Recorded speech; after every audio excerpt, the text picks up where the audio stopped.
Men are from Mars, women are from Venus. This has become a popular saying in today's culture. I'm excited to bring today Dr. John Gray. We're going to be talking about the differences between men and women and how can modern men and women support each other. Relationships have changed dramatically in the last 50, 40, and 30 years. So relationships and their demands have also shifted. I'm excited to bring to you today Dr. John Gray for us to discuss some really pertinent issues for all couples in today's modern society. Kamala and I used to argue about the same issues over and over and then over again without finding a solution. And then we decided to start applying the tools that we had as coaches into our own relationship.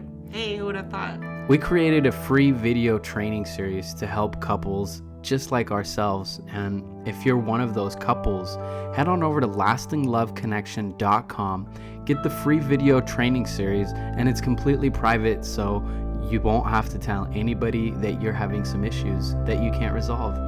Sign up at lastingloveconnection.com, and we really look forward to seeing you there.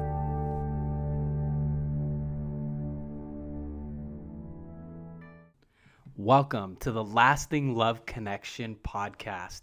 Welcome to the show, John Gray. It's awesome to have you here today. Thank you so much. I'm happy to be with you. So, John, you've done a lot of work on the differences between men and women. And some people have a hard time with this. Is there really a big difference between men and women? Well, if you look at human beings, that we have so many similarities, but we're all unique and different. And then you get tall people, you get short people, then you get men and you get women. And they're broad categories, but there are some extremely significant differences. We'll start with just that women can make babies and men don't. This is a major, major difference. And it requires a different brain. It requires a different set of hormones. It requires all kinds of different systems to do that. And those systems all regulate stress and happiness and motivation. And so it's different in women and it's different in men. A simple summary of that is that your average man has 30 times more testosterone than your average woman.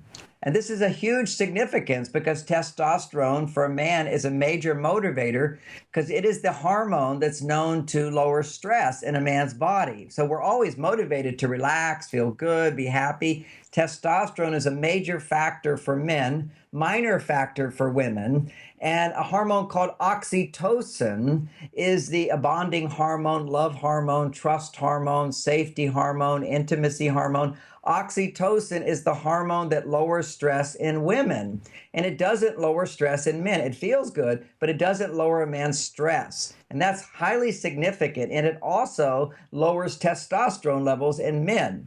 Now, it's not that significant unless his testosterones are relatively low, then oxytocin can literally push it down.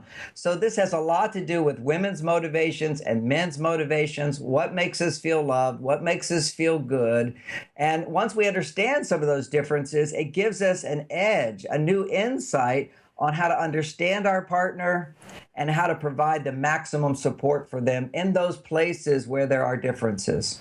That is amazing. One thing that I've heard you talk about is that men want to feel like they can provide for a woman. And I'm curious, as a woman, how can women help men to feel like they're providing for them so they feel that sense of purpose? Well, let's analyze what that motivation is. That motivation comes, once again, if we look at the biological level where we know the differences exist.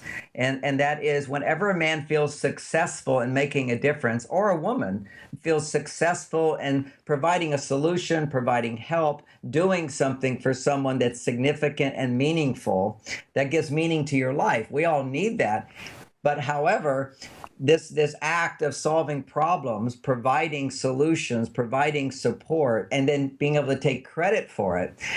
I did that. Look what I've done. Oh, thank you. Look what you did. That act increases testosterone. And so for men, it's very, very vital to constantly sort of get that message that you're a success. And that's a new challenge for men today because you have to look historically if you go back way back in thousands of years, men would go out and hunt. They would do dangerous things. They would do dangerous things, difficult things outside the home, which was dangerous, as a way to provide for the family. And that's how a man gained his sense of testosterone. Look how successful I am. Then we shifted into more of an industrial age where it was about money, and men would make the money and men would provide the money. They would go off to work. They'd leave their comfort zone. They go off and do all kinds of coal mines and difficult jobs, painful jobs, jobs they didn't really like, but they did it and they had no problem doing it because it was a means to provide for their family. And so money became this symbol, making money became the symbol of success in a relationship. And today we have half of couples, the woman is making more money than the man. And so where does the man get that sense of significance? When somebody's hungry and you give them food, they go, wow, you have provided great meaning and purpose for me. I mean, you satisfied a big need. But when a woman doesn't need a man that way anymore, what role does a man have? Now, ultimately, by understanding these hormonal differences and historical perspective, as we move into this age of equality, where women and men are both earning money, both providing, what we have to recognize is men still have male physiology. So the truth of the matter is, you don't have to fabricate that you need him for something. The more women earn money, it turns out, the more stressed they are. Because when you're out there making money, now there's an exception to that. Of course, if you're alone and you're hungry, you go out and make money, you're going to feel much better. However, the hormones being produced are going to be higher levels of testosterone and lower levels of oxytocin for women. So their stress levels will be going up as they go more into the male work world. That's not a problem as long as she looks forward to coming home to an intimate relationship that provides, we might say, super oxytocin, the anticipation of romance, the anticipation of good communication, the anticipation of interaction where you can mutually receive help, give help, and so forth. An equal relationship actually stimulates much higher levels of oxytocin because women need that extra stimulation to balance off the natural increased amount of testosterone or masculine energy, so to speak, in their lives. And this is what we're all heading towards. And this is one of the reasons there's so much challenge in relationships today. 30 years ago, when I was going on the media and talking about this, the big news was the increasing amounts of divorce. Well, we've actually gone way beyond that. The actual first marriage statistics is 50%, just like it was back then. Oh, divorce has gone even higher. In second marriages, it's above that. Exactly. In second marriages and third marriages, much higher. However, what is more significant than the increasing amounts of divorce is twice as many people are not getting married. There are twice as many single people compared to married people in the last 30 years. So many people are failing in their relationships, so they don't even want to make a commitment to go further. And this is, it's not seen as, oh, we got in a relationship and we went through this divorce. It's we started dating and we basically went through a divorce before we got married. So this is a reflection of a new challenge. And if I could summarize one of the major causes of that, not the only cause, because everything is interrelated. One of the major causes that is an upsurge in consciousness, an upsurge in self-awareness, an upsurge in spirituality. Those are just different terms for the same thing as far as I'm concerned. The more aware we become of who we truly are. And any parent knows your children are much more conscious than our generation and the previous generation. My grandchildren are so amazingly different and so much more bright, intelligent, aware, conscious of who they are, what they want, very willful as well. So what we have is a growth of consciousness or connection to our authentic self. We all want to be more authentic. The more we become authentic, we're connecting with our spirit. Spirit is androgynous. Spirit is androgynous. It is a balance of masculine and feminine. As I become a spiritual being, I realize I'm not just masculine, but I'm masculine and feminine. Right. But on a physical level, in my body, I still have this thousands of years of evolution as a man, masculine hormones, masculine function, masculine brain, all these different aspects have to be nourished. So we have to integrate this spiritual part with the physical part. And what that means is that when we're off balance, okay, here I am, the spiritual being, and I'm androgynous, I have access to the empathy, the compassion, the sensitivities of my feminine side, and I have also the indifference, the focus, the goal-orientedness, the aggression, the assertiveness of my masculine side. So I've got these two different sides of me that I can access both. When I'm out of balance as a man, I will tend to go too far to the feminine. When a woman is out of balance, which means stressed, she tends to, when she has access to spirit, she tends to move too far to the masculine. Now, this concept is actually borne out physiologically. If you look at men, when they are under stress, their testosterone converts into estrogen, the female hormone. When women are under stress, estrogen will spike and then testosterone will go up and estrogen will go down. There's actually a reversal of hormones when we're under chronic stress, and that's what's happening today. Now, it's happening both to men and women, but it's happening more to women, as evidenced by research which has shown that when women are in the workplace, their cortisol levels, their stress levels are twice as high as men's. Now, men's are high too, women's are twice as high. And when women return home, on average, I'm not saying every woman, but on average, this is done with thousands and thousands of people doing these hormone tests.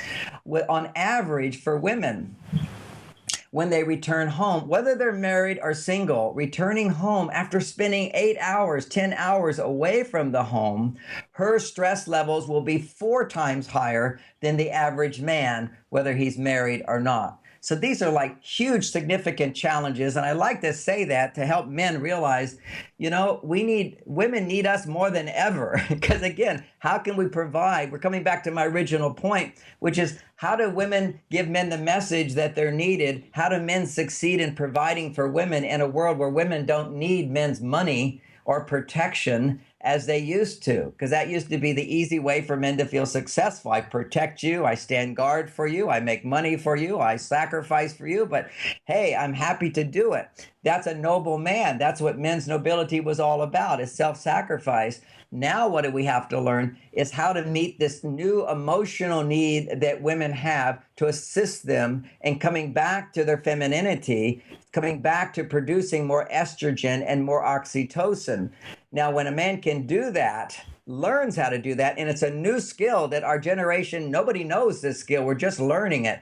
When a man can succeed at providing that support for a woman, it actually brings him back to his masculine energy and strengthens him by knowing how to provide the right kind of support for her, as well as how to provide the right support for himself so he can do that. Likewise, for women, how to learn to ask for support, how to learn to share feelings and open up in a way that will work, how to be a partner in creating romance rather than waiting for him to do it all yourself. These are all new insights and skills that we have to learn.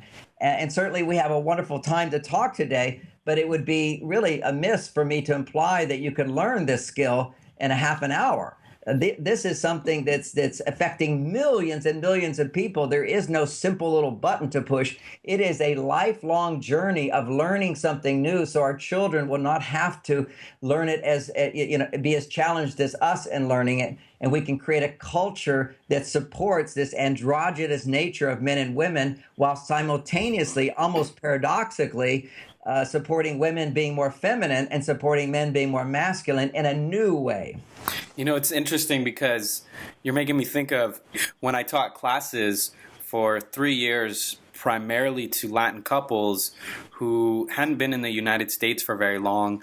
And one of my main jobs, to me, it's kind of like what you're talking about, is taking 2 time periods and putting these couples into hyperdrive when they come to the United States, where we're heavily saturated in a culture where, women take on more historically male roles, and a lot of the men were really struggling because in Latin culture, oftentimes we're not taught to be super sensitive to women. We're taught to, take ownership, very masculine traits, provide, take ownership of the woman, take ownership of the home. And then they come over to the United States and women are going, wait, I want to go to school. I want to get a job. I have feelings. I have dreams and I want to pursue them. And the man's kind of scratching his head like, wait, I've just paid the bills. I'm covering everything. Like, shouldn't you be happy? And it seemed like my primary role was teaching these women that it's okay for them to open up and express their emotions, and then teaching men how to receive those emotions without getting offended or upset. Or, the biggest thing I like to say is it's not about you. When a woman is expressing, it's really, if you can set yourself aside and really just hear, hey, I'm hearing that you're upset. Tell me more about it. But it was an incredibly difficult task for many of the men in the classes to get. I love how you reiterated that the best way for men to provide for women nowadays is really to provide that emotional support, or the support to help them decrease their stress levels. And that's really powerful. Are there any particular tips that you would give, like a one takeaway that people can use to start applying this right away? Well, I think what Lewis just said is, we'll start there, really the most important aspect. Why? Because the sharing of emotions has proven to be a maximum oxytocin producer. So what happens for women is, and what happens for men, we'll start with men for a moment, in a relationship, if a woman isn't happy, a man feels like he's a failure. When a woman is happy, he feels successful. And so here's this woman who is taking on all these new challenges. But the biggest complaint men have with that, although there is, when you shift cultures to that, there's a certain fear that men will have, or resistance to it. But the biggest resistance I see again and again in men to women today is when women are not happy. It's kind of like, hey, if you're unhappy, forget that. Just do this traditional thing to do. And so we kind of come back to that when we see that women aren't happy. And unhappiness is, to a man, when he hears a woman being frustrated or angry or complaining or nagging or feeling, disappointment, and he hears, on a certain emotional level, he feels he has failed. And this is where understanding some of these gender differences between men and women, can really, really help. Because for men, when men are experiencing increasing stress, the first reaction a man has is to detach from his emotions. Now, this is biological. This is brain wiring. When the amygdala, which is the fight or flight center in the brain, becomes activated due to potential danger. Okay, so potential danger is there. The brain goes through several stages. Dopamine, which gives you focus and pleasure and motivation, starts turning into adrenaline. Adrenaline eventually then turns into, if it's not used up, it turns into, if you don't solve the problem with your adrenaline, do something about it that's successful, then adrenaline will turn into cortisol.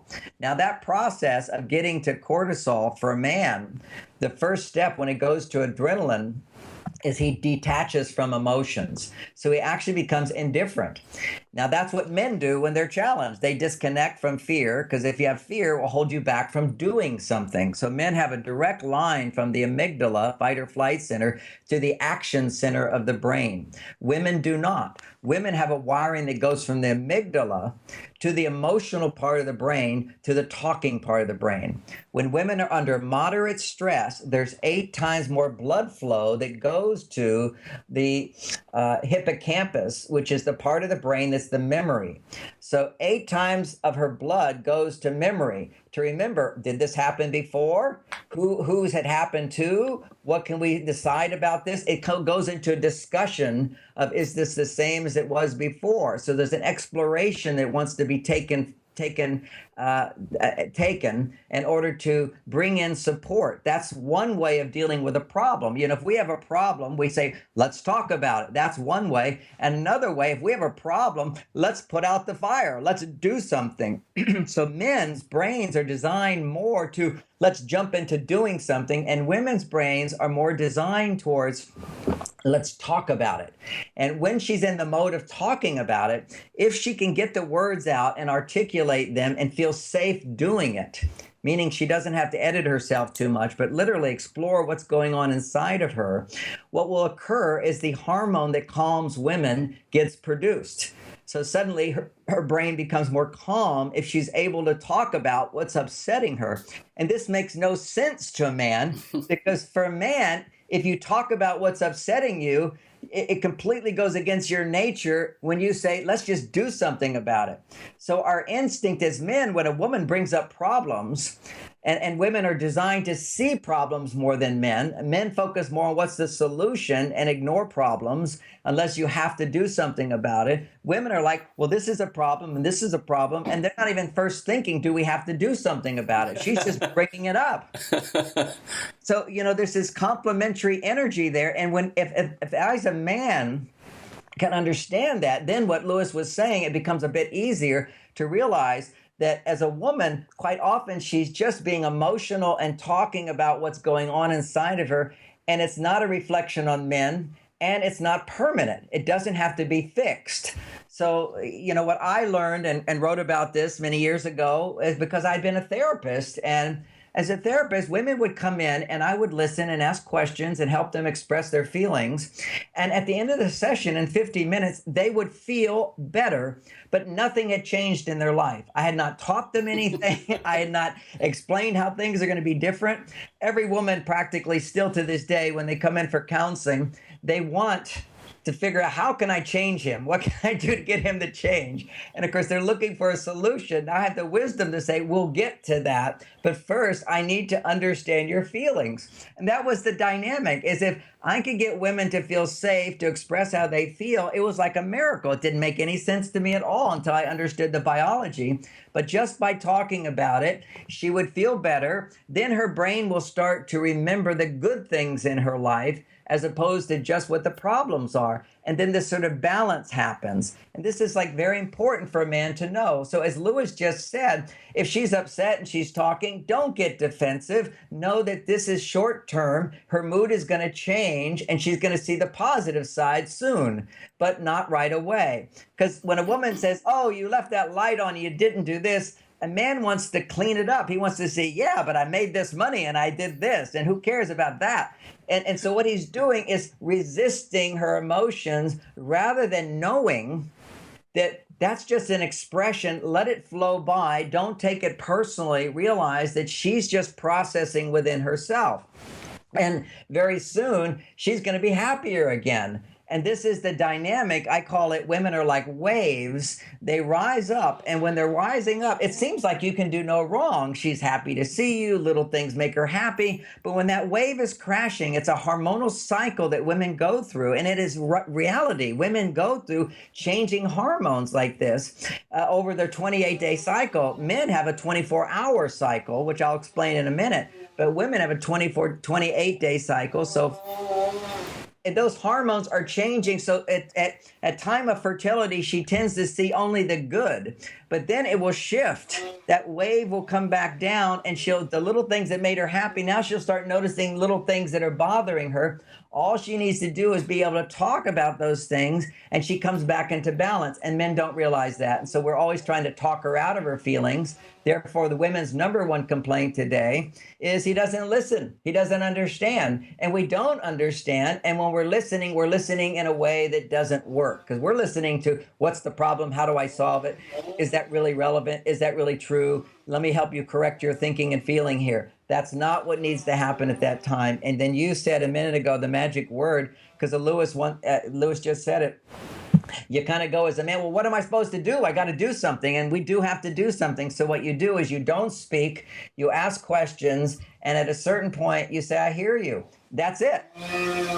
And my question for you is, have you found any really fast way to help men learn this skill? Because, as men, as a man, and then just as a human being, when somebody says, something's wrong, something's off, my gut instinct is, oh, I did something. What's going on? But I don't tend to want to ask questions. I tend to feel maybe upset, and it's funny because as you're talking, I think of, one of your seminars, you said, I try to go for an A plus. Sometimes I get an A plus.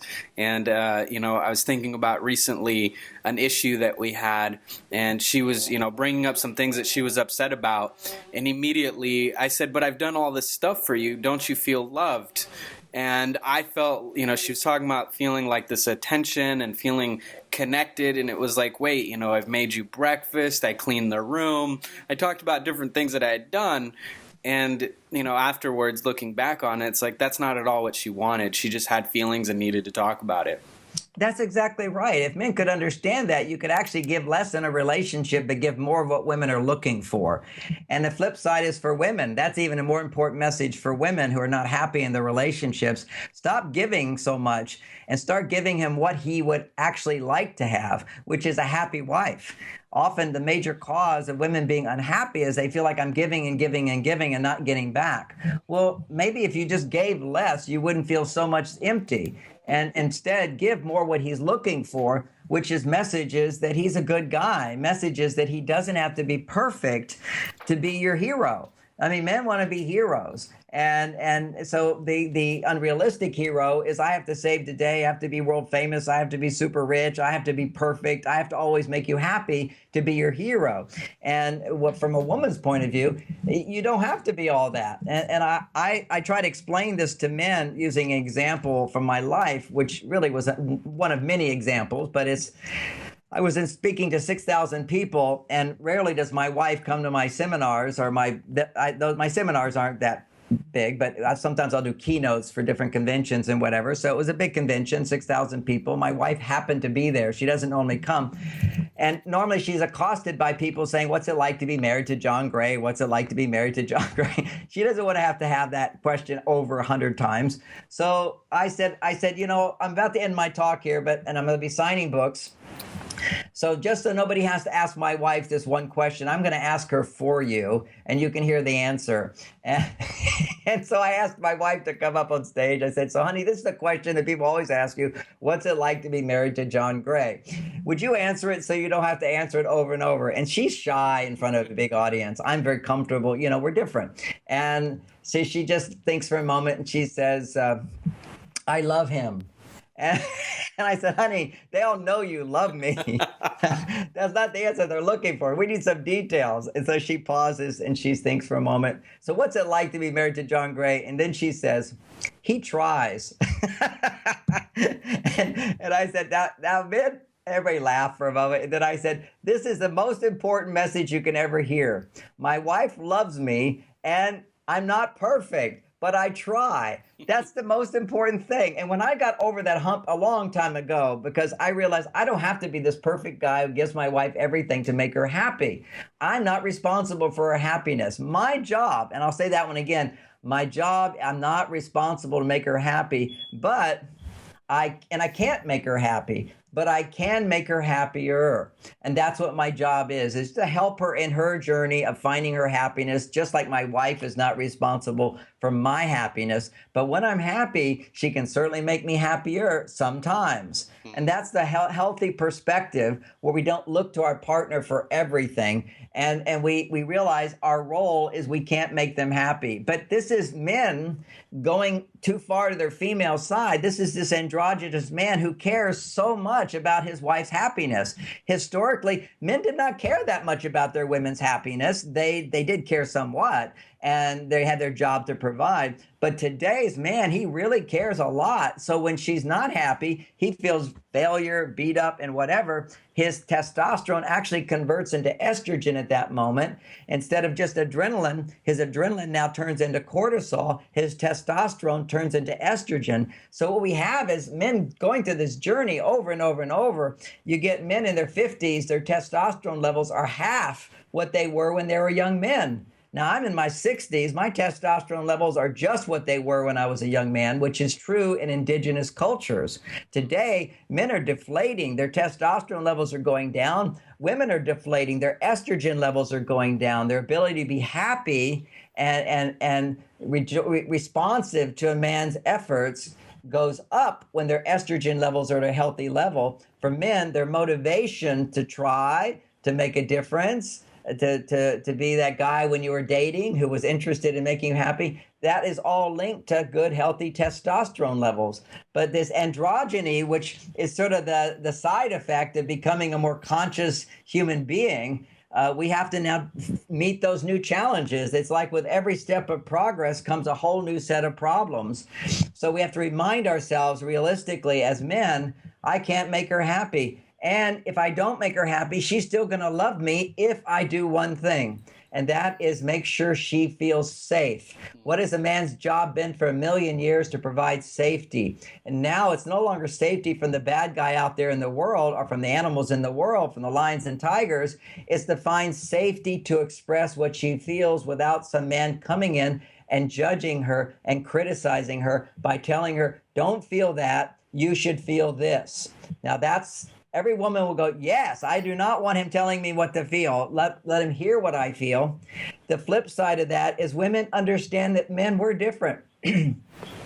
What we don't like the most is a woman telling us what we should do and what we shouldn't do. And that's where women go into trying to offer unsolicited advice to men on how they should behave and what they should do, just as women don't want men to give unsolicited advice on how women should feel. So these are our two different dynamics that are quite big generalizations, but having that perspective helps a lot. You know, it's interesting, as you were talking, I saw Kamala's face. She shifted. I noticed that she relaxed around the thought of, wow, yeah, I love having freedom around expression and being able to say what I feel and just opening up and, as we like to say, opening up into her feminine. Do you want to say anything about that? Yeah, one of the best takeaways for me from this is I fully agree with you about men helping women to feel safe and how important that is, and that men, just how you distilled it down to men help women feel safe by listening to them, and that women can help the relationship by giving less to the man, giving less of what she thinks he needs and giving more of what he's actually asking for, and giving more to herself so she is happy. That's one of the best things she can do for the relationship. And I'm curious if there is anything that you'd like to offer our audience before we sign off today.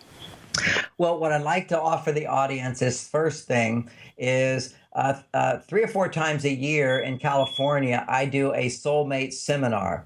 And all they have to do is use the code name Lewis if they call my office, and they will get 10% off. So that's one thing they can always know. Lewis, your name is the magic word. And if they want 10% off, it's a 4-day seminar. And when you ask Lewis about what can men do, we're trying to do our best through our books and our classes and so forth to help men. But those that are able to actually come and take a training for 4 days with me, the exercises that I put men through, it definitely help men recognize this on a cellular level, that our role is to create this safety through being a listener without taking things personally. And for women, learning how to share their emotions in a way where a man doesn't feel attacked or blamed, because there's two sides here.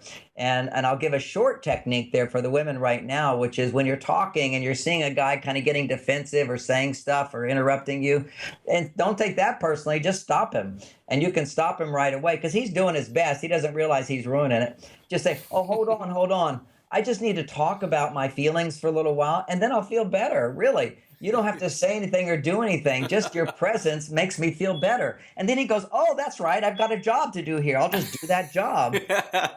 So, it's a two-way street there. And so I do a 4-day training on this for those that can, have the schedule and the opportunity to do it. So one gift I like to give is 10% off if they say Lewis. And another one, if you go to my website, marsvenus.com, you can get a free download of a book. My most recent book is called Staying Focused in a Hyper World, Natural Solutions for ADHD, Memory, and Brain Performance. Now, we haven't talked about that much today, but when I said there's many causes of divorce today, One is this right raising of consciousness where we have both the access of the masculine and feminine, and women tend to go too far to their masculine, men tend to go too far to their female. Well, that tendency becomes exaggerated due to the environmental toxicity. And I explain that whole process. In children, it's called ADHD, where children that are kind of active become hyperactive. Children that are sensitive become hypersensitive. Children that are more kind of distracted, playful, they become hyper distracted, playful. And children who are sort of the perfect children become hyper perfect, so nothing is ever good enough, and they're always hard on themselves, and they grow up and they're hard on their partners. They're dissatisfied in life. So this hyper tendency, I explain how that happens, and you can get a free download of that book if you go to marsvenus.com. And if you forget that, you can just put my name in, and marsvenus.com, and a Google search will always come up. How generous of you. Thank you so much for offering 10% off of your incredible workshops and a free book. That is so generous at marsvenus.com. Well, so if you've enjoyed today's show, please tune in for other shows every Monday. And it's been such a pleasure to have you on the show today, John. Thank you so much. Thank you both. It's been a real delight. It certainly has. Thank you. So I don't know how much, that's the end. That's where that's cut and we're done. I don't know how much of that chainsaw or stuff you could hear in the background. I didn't hear it at all. Oh, awesome. Hopefully it doesn't show up on the recording, but they're doing some work here in the building and some stuff went off. So anyways, thanks so much. And I hope to get to meet you at some point, John. That'd be great, Louis. Thank you both. All right. Thank you. Thank you. Bye-bye. Bye.